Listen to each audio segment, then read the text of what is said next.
I'm in the court reporting lab on Del Mar College's East Campus. The college's court reporting curriculum is designed to offer education and skills that prepare students to pass the Certified Shorthand Reporting Examination of Texas and the National Registered Professional Reporter Examination, another exceptional program at Del Mar now. I'm Amy Mintz, Associate Professor of Child Development Early Childhood at Del Mar College. Marisa Hinojosa, a graduate of the court reporting program, is here to tell us more about this exciting field. She's the official court reporter for Nueces County Court at Law No. 3. Del Mar College reference librarian Berecka is also with us. He's recently been named the Poet Laureate of Corpus Christi. Students in the radio and television program are back with a Del Mar Now update. We've got an interesting show ahead. Stay right there. This is Del Mar Now.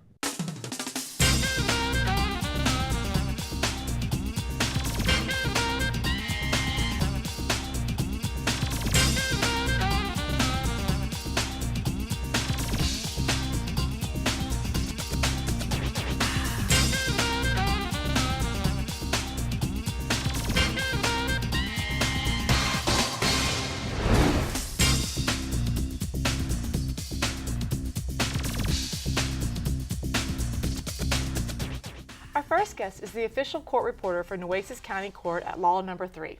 She's also the current president of the Coastal Bend Court Reporters Association. She has a certificate in information reporting and scoping, an enhanced skills certificate in judicial, real-time, CART, and captioning, and an associate's applied science in court reporting, all from Del Mar College. Please welcome to Del Mar Now, Marisa Hinojosa.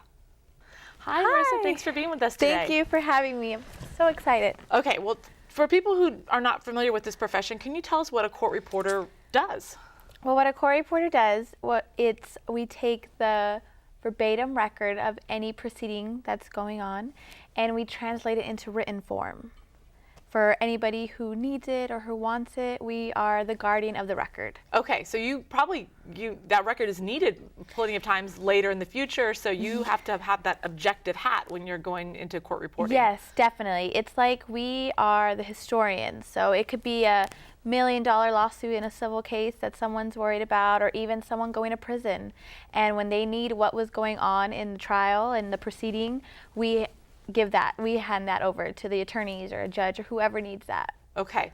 Now, for someone who says, well, I'm not a fast typer, what would you tell them? Or, how many words a minute does someone need to be able to do before they even consider entering into this profession? Do I need to have those basic skill sets there? Well, I can't say before you get in, you need to type at 225 words per minute. But that's what you need to finish. You have to be able to type at 200. That's the benchmark upon graduation. Yes, 225 words per minute, and it seems so fast. But you got to remember, we do shorthand, so. Okay. So this is something that someone's going to get their skill level up to upon graduation. Yes, gradually work ourselves up there. We start in school at 40 words a minute, and we just gradually to 60 to 80, 100, and like I said, at the end it's 225. And I know when our teachers dictate to us in class, they go up to 300 words a minute. Oh, wow. Yes, so it's very challenging. Well, I could see that, because when normal conversations, especially if you're talking something in court that might be emotional, people are probably going to go. They're not going to stop. So you need to be trained to do this in a professional manner that keeps up, because you can't tell someone else, stop, hold on, what did you say? Yes, I agree. It's like when an attorney gets into a real argument, a real deep opening statement in a trial, they don't realize how fast they're going. And so you just have to be able to keep up as best you can. And I know there's some situations where you're going to be like, can we just slow it down a little bit? But you're professional, and you do it when you really need to do it. Okay. So besides classes that help strengthen your speed, what are some other courses that someone might expect to take in a court reporting degree program? We take this, besides the speed classes, we take a medical terminology class in case we have like a malpractice case. We take a technology class, so we learn all our software, all our systems that we have. We take a terminology class. There's a lot of big words. Jargon exactly. And then you're like, So they prepare you for that. They prepare you what we call as CART, like real time. And if you see on TV, you can see the proctor and the words coming out at the bottom, which is CART, and we practice that. Okay. That's something we can do. Okay. Well, so then besides in courts, where else would you utilize this skill set? You mentioned in captioning on TV programs. Yes, we can do it on TV programs. We can go to baseball, basketball game, and it can come up so someone can read who's impaired. We do depositions at an attorney's office, law firm, wherever we need to be. There's so many different options where we can do it besides the courtroom. Okay. And they're everywhere. The jobs are everywhere. Oh, well, that's good to know, especially someone who might be considering this degree program. Well, what is the job outlook? Are there currently a lot of positions opening? Is this a competitive field? This is a job that once you're done with the career at school, you are going to have a job. Okay. Whether it's official in the courtroom, a deposition, a freelancer, you can go anywhere, everywhere. Whether you go with someone who has a hearing impairment and you can help them through their classes at Del Mar and follow them everywhere. And there's just so many opportunities out there. I get an email every day about depots that they need a court reporter. Oh, so, yes. So the job outlook is strong. Very strong, yes. Yes. You mentioned traveling or needing to go from here to that place to that place. If you're not in a courtroom, someone might hire you for do you need to have your own technology that you bring with you? Yes. Even in the courtroom, we are in charge of getting our own technology. Okay. So, of course, in my situation, it stays in one place since I'm an official. But as a freelancer, you have to take it everywhere. Your laptop, your machine, chargers, everything you need to be prepared for that day. And as long as the depot goes, okay, those attorneys can go. Okay. Well, sounds like the job outlook is strong, but what about salary? What can a person with a court reporting degree expect to get in terms of a salary? Is it an hourly thing, I presume? We're in salary. Okay. And here in Nueces County, the starting pay is $65,000, and it ranges. It goes up to $100,000 depending on where you go. Oh, wow. It's, yes, very, like I said, well paid and much needed court reporters out there. Yes, definitely. Sounds like it. Well, you typically find females in this role. Yes. Yes. So, well, what about a male who would be considering entering into this field? Why traditionally is it a female-oriented career? Do you know? I really don't know, the true answer why. It's just, that's how it is. It used to be back then where it was just males, and now it's like 90% of it is females. And it's funny because we try to get the males in, we try to come on, it's not just a female job, and I guess they just assume it is, so they stay away from it. And typically, and what's been known is they pick it up faster than we do. Really? Yes, so that's really interesting, and you'll be surprised. So that they should come into this field. Yeah, exactly, they should. They'll be strong in this field. Yes, they're strong, we need them, and it's a great career. And well, coming from someone who I teach in the early childhood program, I know exactly what you're talking about with, this tends to be a female-dominated field, but that doesn't mean someone, of another gender couldn't enter this field, and we want them to enter into this field. Exactly. The more the merrier, yes. And there'll probably be ample scholarships probably in that field if you're a male, since it's traditionally a female-dominated field. So. Exactly, exactly. Okay, well, where can someone get more information about the Del Mar College Court Reporting Program? They're my teachers here at Del Mar, the professors, Ms. Golke and Ms. Johnson. They're always so happy to give people information. They're here at the East Campus in the Ventures building, and they have flyers, and they will, like I said, give you any information you need. Well, that's important because registration's going on. Exactly. So, if someone were to register for this program, would they need an associate's, or can they be a certificate? Or do they have different degree options? I think you have an associate's degree. I have an associate's, yes. But you are good with a certificate. Okay. It's really, you have to go take a state test. Okay, so there is something beyond graduation. Yes. Once you do the associate's or the certificate, whatever you prefer, you have to go to a state test and pass the state test. Okay. At 225 words per minute. Okay. In order to be able to work. Well, Del Mar will get you there then. Yes, exactly, they will. All right.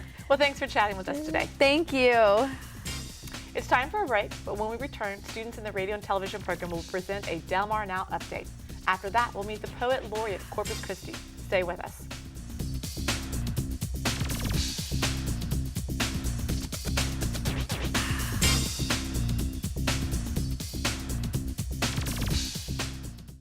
Employers are actively seeking Del Mar College graduates. Why? Because we have the programs and the passion to help students succeed. A degree in natural sciences can pave the way to a rewarding career in biology, biotechnology, or chemistry, even pre-med. Lab techs, geographers, surveyors. With the right skills, you can enter the workforce in no time with a 2-year degree. Or looking to transfer? Let us be your affordable path to a 4-year degree. Get started at delmar.edu. Del Mar College. Dreams delivered.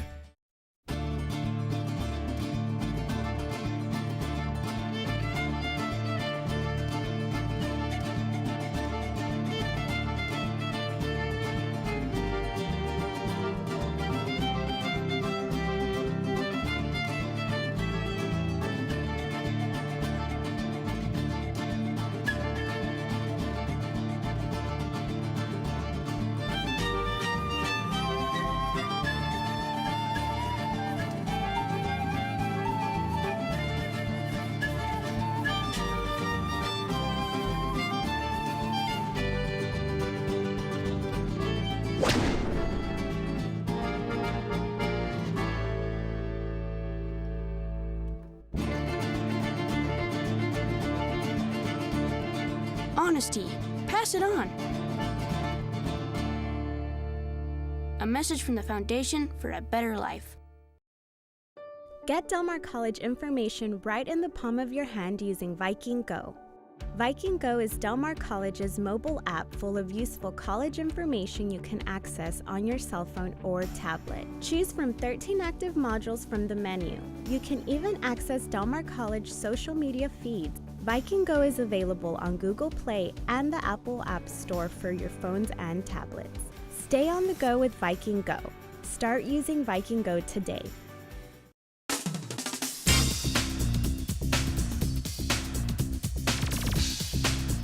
Welcome to this edition of Del Mar Now Update. I'm Sarah Metter. And I'm Brittany Claremont.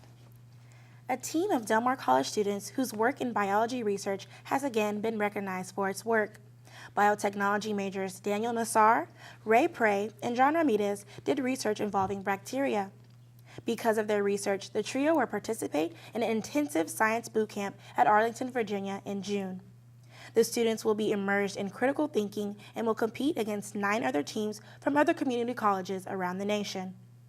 The projects that the students will work on fall into the categories: energy and environment, maker to manufacturer, and security technologies.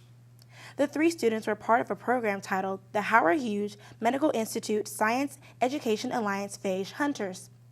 The program is a 1-year research mentoring course. The course cuts across multiple disciplines as molecular biology, electron microscopy, and bioinformatics. Each semester, Del Mar College Natural Science Department presents Student Research Day. The event provides students opportunities to share the work they've done in the laboratory. It is hoped by the department that the day will also inspire students to consider a career in science, technology, engineering, and mathematics. The 4 subjects are often referred to as STEM. Special speaker was at this semester's Research Day. The chair of the Bioengineering Department at the University of California, San Diego, Dr. Garrett Schmid Schoenben, spoke in cellular dysfunction. The educator teaches bioengineering of living tissue and cell and molecular mechanics. A Del Mar College faculty member is retiring after 45 years at the college. Professor of Stage Band and Guitar, David Irving, is retiring, but not without a flourish. During Irvin's tenure at Del Mar, an annual jazz ensemble guest artist has taken place, and this year's performer was Louis Marini. Irvin began teaching at Del Mar part-time in 1972 and then became full-time in 1976. The Del Mar Jazz program began in 1972 with the stage band. A jazz combo was added 2 years later, and in 2002, the jazz guitar ensemble was included. Del Mar College journalism students did very well at the annual statewide convention. The students attended the Texas Intercollegiate Press Association and brought home numerous first and second place finishes along with a scholarship. A first place was given to a staff group award for the online interactivity. Natalie Murphy was the winner of the $400 Mike Warm Scholarship. Megan Falcon placed first in the Region 8 News Photo Competition and will move on to the national competition. She also placed first in Designer of the Year. Michelle Morales placed first in Sports Page Design and Sports Action Photo. Emily Hosso took first place in editorial cartoon and in live contest and submitted contest. Sarah Fleck placed first in picture story competition. Desiree Arnold was first in sports column writing. Casey Berryman took first in 4 categories: literary magazine story package, picture story, literary magazine feature story, and literary magazine photo essay. The competition was against 2-year community colleges and 4-year institutions. An Endo Scholarship Fund for GED students is now fully funded. The Jean and Ellen Seaman GED Scholarship reached the $100,000 mark with a final gift from the Seamans on April 10th. The fund was established in 2006. The Seamans provide $5,000 annually with 5 $700 scholarships awarded each year, and the remaining $1,500 going toward the fund. Jean and Ellen Seaman decided this year to give a gift of more than $72,000 to push the fund to $100,000. The scholarship is earmarked for incoming Del Mar College freshmen. 5 students receiving a scholarship annually of up to $1,000. The applicants must be a GED graduate. The Seamans were non-traditional students themselves, and so they want GED graduates to have a chance to have good employment opportunities. Summer is approaching, and that means vacation time for most youth. Students in the 6th through 9th grades who would like to spend more time in the classroom have an opportunity to do so. The Corpus Christi Pre-Freshman Engineering Program, CC Prep, will be offered from June 5th through July 20th. CC Prep gives youngsters a chance to solve mathematical problems, design engineering wonders, and learn about computer operating systems. For more information about the program, go to www.delmar.edu/CC Prep. Parents may also call the math office at 698-1238. And that's this edition of Del Mar Now Update. I'm Sarah Metter. And I'm Brittany Claremont. Stay tuned for more Del Mar Now.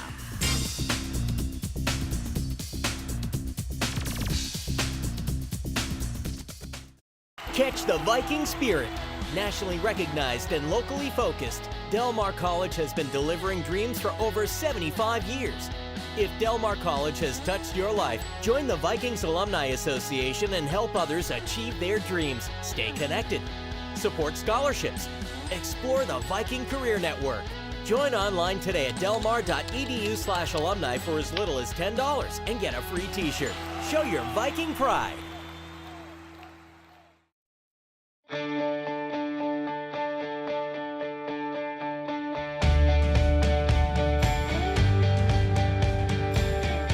I used to dream. I was turning my passion into a paycheck. Today, I am. Go from I dream to I am. Del Mar College. Dreams delivered. Registration is underway for this summer's Corpus Christi Pre-Freshman Engineering Camp at Del Mar College. The program is for middle through high school students who excel in science and math. Spend 7 academically intensive weeks engaged in mathematics, logic, and problem solving to prepare for science and engineering careers. Sponsored by Del Mar College and Flint Hills Resources. For more information, call 361-698-1671.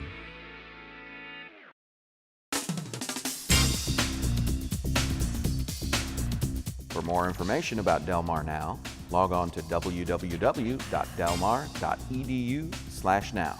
If you have questions, comments, or suggestions to help us improve Del Mar Now, send an email to now@delmar.edu. Our final guest is a reference librarian at Del Mar College. He's been with the college since 1997. He has a bachelor's degree in literature from the University of Dallas, a master's of arts degree in interdisciplinary studies from the University of North Texas, and a master's of library science degrees from Texas Women's University. He's also a published poet with his works featured in 3 poetry books and 2 chapbooks.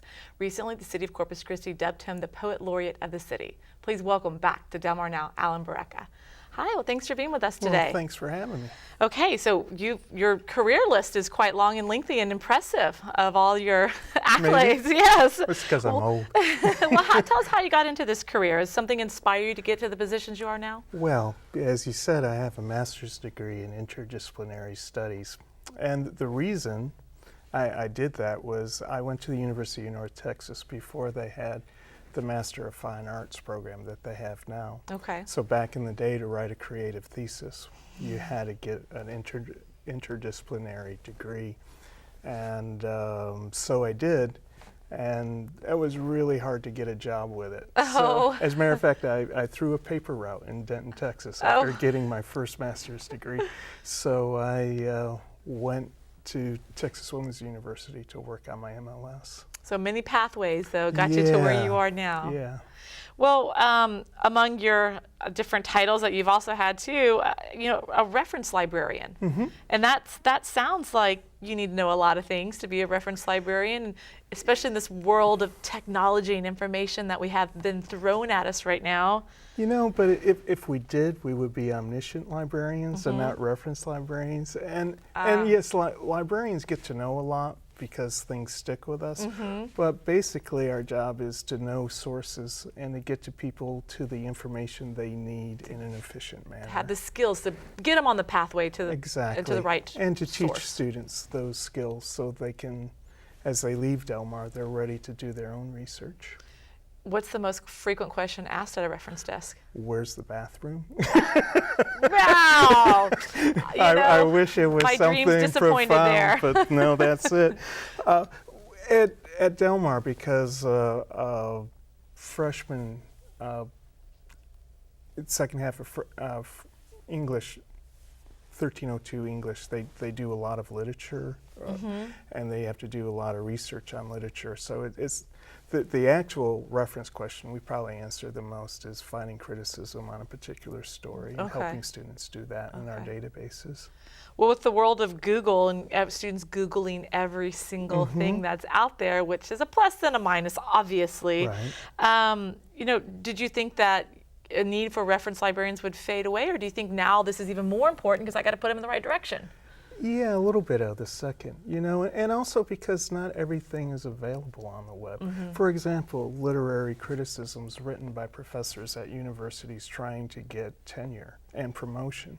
So they're not posting it for free out on the web. So as long as that kind of information is copyrighted or can only be found in books that haven't been, that are still under copyright, so you have to pay a fee to get to it through Google. And our students can get to it for free through us at the reference desk or our databases. It makes sense that we'll be around for a while. That's definitely true. And teaching in the field of child development, I tell a lot of people there's a lot of opinions out there on how to raise a child, but not everything's grounded in research and is true and factual. And so having that true factual information is key. It really is in every area you can think of. And students, even though they think they know how to Google, even if we have to give up and go to Google because we're not finding something in our databases, which is rare, they usually don't really know how to restrict their search to a .edu domain or a .gov domain, which we can help them do, and again, usher them towards better information. Well, do you think that's the number one struggle students may have in writing a research paper, is knowing what's a credible source versus not credible source, or is there something else? That's partly what gives them problem, and I think it's just being able to find a back door and shut it on most topics. The topics they pick are so broad, like gun control. Like for their 1301 paper. But what does that mean, and how can you get three sources and put three sources that match and put them in a coherent paper instead of having three ideas that don't match at all? Coherency is key. Yes. It is key.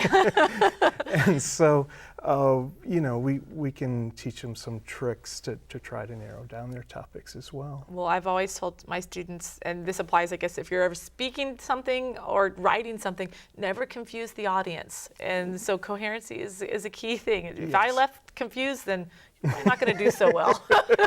So sounds like a good piece of advice there for that. Well, in addition to your work as a reference librarian and a faculty member, you're also a published author and poet in collections. Can you tell us a little bit about what this means for you and how'd you write your first poem? How'd you get into this field too? Wow, you know, how I write I think in high school I wrote my first poem. Okay. And then I kept on writing, and I was really bad at it. And I didn't even get published. You know, like how colleges have literary journals for their students? I couldn't get into those. I mean, I was bad.